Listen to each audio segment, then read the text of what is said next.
YouTube? How you guys doing? My name is Kyle, you know me as Dragonmar, and welcome to a new video. Today guys, we're going over 5 tips to help you counter aggressive players or just aggressive plays in general. Now, a lot of times players sort of get, how do we say this, a little shut down by aggressive plays, things that take them off guard by a really strong aimer who pushes a lot, and people tend to struggle to counter that. Now there are a few things you can do, and this is a question I get a lot on my streams and a lot of time during VOD reviews as well. Figured why not make a video and answer this for you guys once and for all, going over 5 things that I recommend. With that being said, hey, if you guys enjoy this video, make sure you hit that subscribe button, leave a like, and tap that bell. I also want to say that I am live every single day on Twitch at twitch.tv/Dragonmar. I stream ranked, VOD reviews, we watch tournaments. It's a lot of fun over there, and I hope to see you guys there. Like I said, I stream pretty much every day right now, starting at 12 p.m. Eastern. And without any further ado, let's start the video. All right, guys, I want to start off tip number 1 talking about counter flashes. Now, as you guys probably know, flashes are one of the ways that players get aggressive.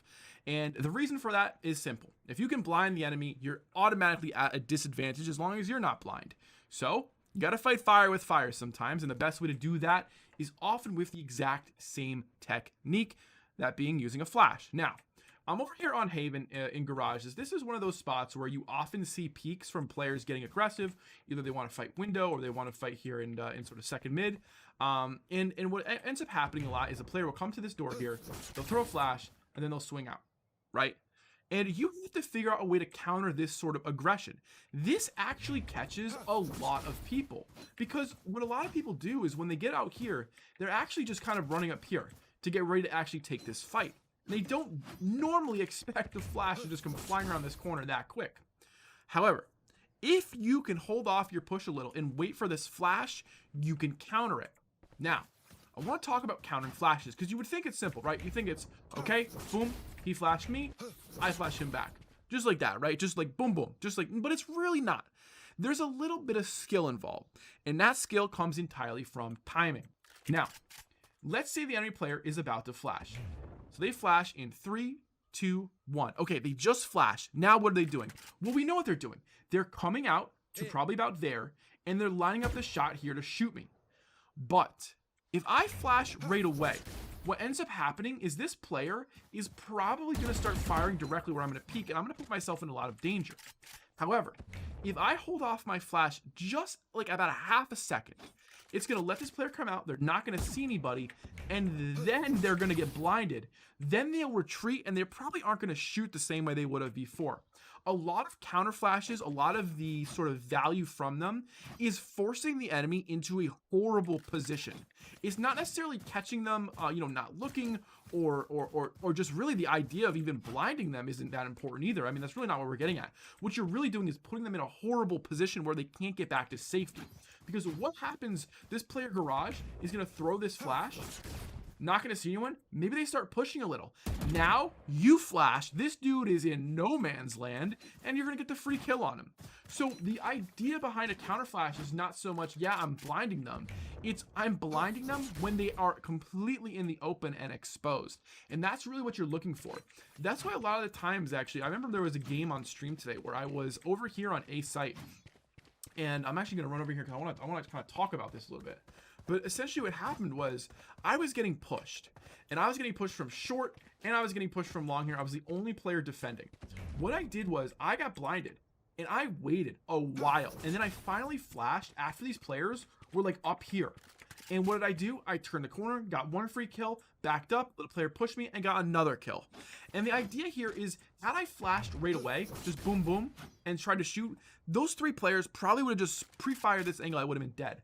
So much of being a good counter flasher is all about timing. You have to learn the timing, and I really do recommend waiting that about half second in between his flash and your flash.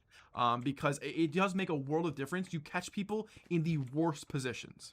All right, and tip number 2, you know what it is. I've talked about it before. It's defaults. Yep, we're talking about running a default. If you guys don't know, I do have an entire video on defaults, but it is such a good counter to aggression.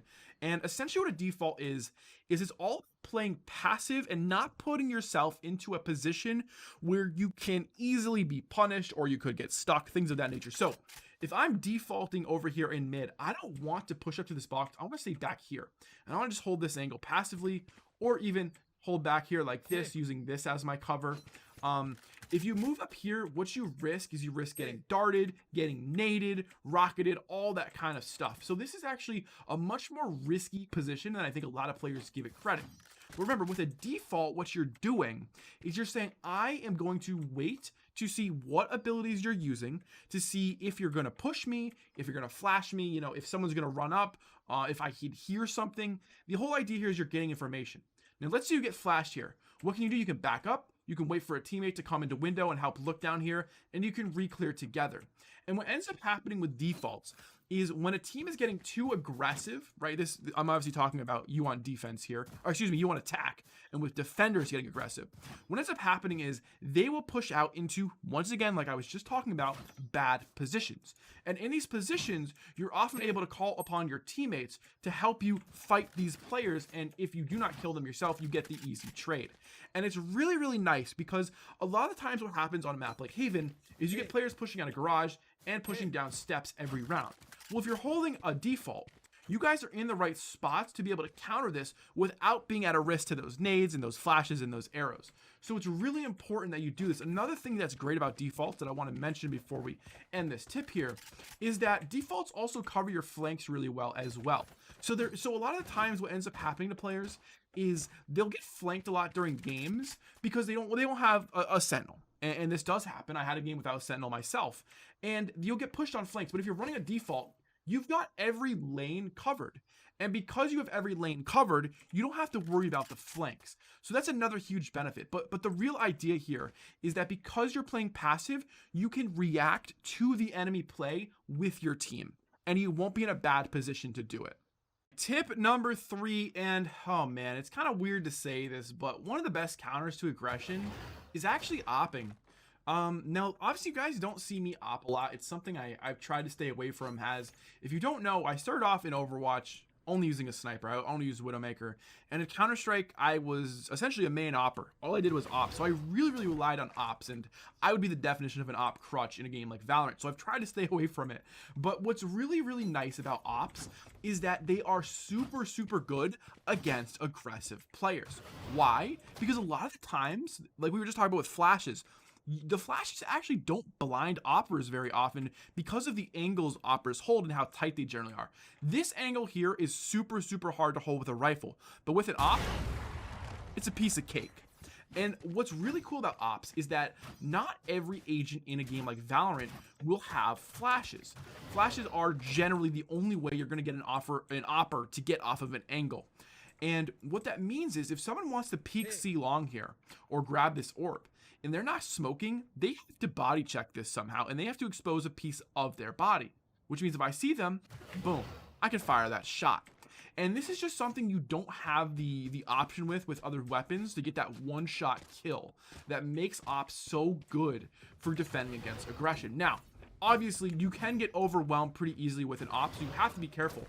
But there are so many instances where I have played games with teammates who normally are very aggressive, and then the enemy team pulls out an op, and it's like suddenly they forget how to play the game because all of their pushes no longer work. You can go to any site on this map, hold the angle with an op, and you're going to hold it better than probably with a rifle. And on top of that, one shot, one kill.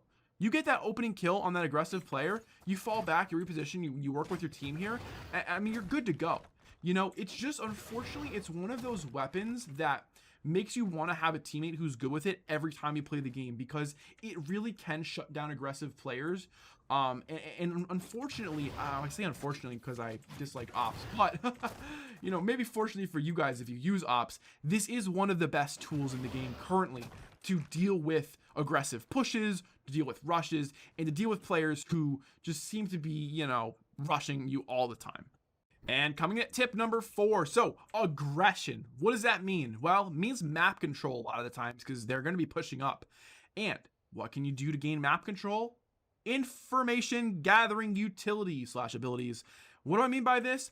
Let's think about Cypher. What does he have? Well, he's got a trip. What can a trip do? Enemy walks through it, boom, you know where they are. Enemy breaks it, boom, you know where they are. What else does Cypher have? A camera. Oh, this is wonderful. Now we can see exactly where the enemies are positioned if they're in this area. So Cypher is a great example of an agent in the game that has abilities that help gather information. When you are dealing with an aggressive team or an aggressive player, you need to be using your abilities that gather information. Now, let's pretend we're on attack here. What happens a lot on attack? You get flanked. Good answer. So if you're getting flanked a lot, it's really important that you cover your flanks with utility, whether that's Killjoy's turret or your traps on Cypher. Doesn't matter, either one works. But the point here is, a lot of the times what ends up happening is players will neglect to use their utility for information gathering. Now, if I want to attack Garage here, but I know players have been playing aggressive, what does this mean? Well, most likely a player is going to be in this corner here holding close, or he's going to be in this corner here, maybe even up on top of these boxes behind here, just in a more aggressive position rather than in the hallway or in window. Well, with Cypher, what can I do? All I have to do, clear this right side, make sure no one's here, then throw my camera up nice and high, jump in my camera, look around, and I've cleared the area. You think it's simple, but honestly, it's really, really not. A lot of people don't do this enough. And it's one of the most frustrating things I've ever seen, because you play agents. Now, obviously, I play Omen a lot, right? So I don't really have this information gathering type utility that a lot of the other agents have in the game. Another great example of that is Sova. Sova can be, you can use this, what is it? I want to make sure I call it the right thing. The recon bolt to gather so much information on sites before you push in.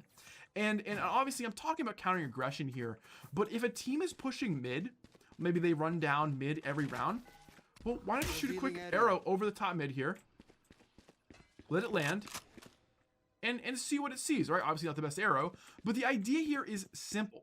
If you play an agent that has the capability of gathering information with their utility, you have to be doing that. It's so much better than forcing your teammates to run in dry or to run in blind to places, you know, looking for that information themselves.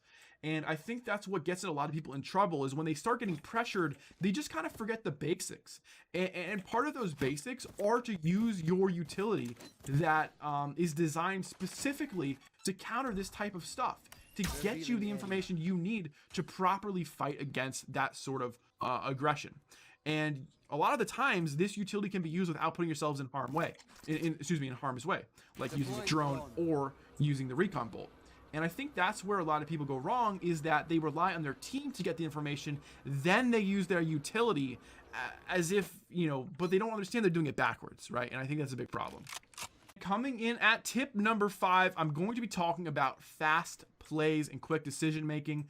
So one of the big problems when you're playing aggressive teams is that you end up playing a little slow because you're just not quite sure what you're supposed to do. And part of the way you can counter that is by actually being a bit more decisive in what you're going to do and playing together well as a team with that in mind. So what am I talking about here? Well, I'm talking about quick executes. Why is this important? A lot of the times people mistake aggression for map control. And what ends up happening is a team that is really unsure of what they're doing might not be covering flanks and might not be establishing the map control that they need. And then what ends up happening is the other team has so much information about where you are not that they're able to take control and push into the other positions where, guess what, you are going to be. So if I have a teammate pushing up here towards A, they go all the way up sewer into lobby, they check long, no nobody's there, no nobody is top garden. They know they've essentially cut this map in half, you know, essentially sawed it in half here. And they know that we're over here towards C somewhere, right? So I think that is one of those things where people think, oh, well, you know, they're pushing up every round, we can't hold this. Well, you still need to have something over there to cover that spot, because what happens is the enemies will just run it down mid and they're going to run in all those places you're not, get a ton of control, and now you're stuck. How do you counter that? Like I was saying, with fast plays. So what you need to do is you need to communicate with your team, say, hey, we need to take this site fast. You have to use your utility, use your smokes, use your flashes, and get in. Because what this does is it stops the enemy team from getting that valuable information at the start of the round or towards the middle of the round, which then allows them to know exactly where you are. So if you are able to make fast plays against an aggressive team, you essentially can shut down their ability to gain that valuable information, and it's going to help you a lot with taking sites here on attack. All right, guys, that's going to do it for the video. Thank you so much for watching. I hope you guys enjoyed the video. If you did, leave a like, comment, subscribe for more. I will be live on Twitch like I am every single day at 12 p.m. Eastern, and I appreciate you watching. Take it easy and peace.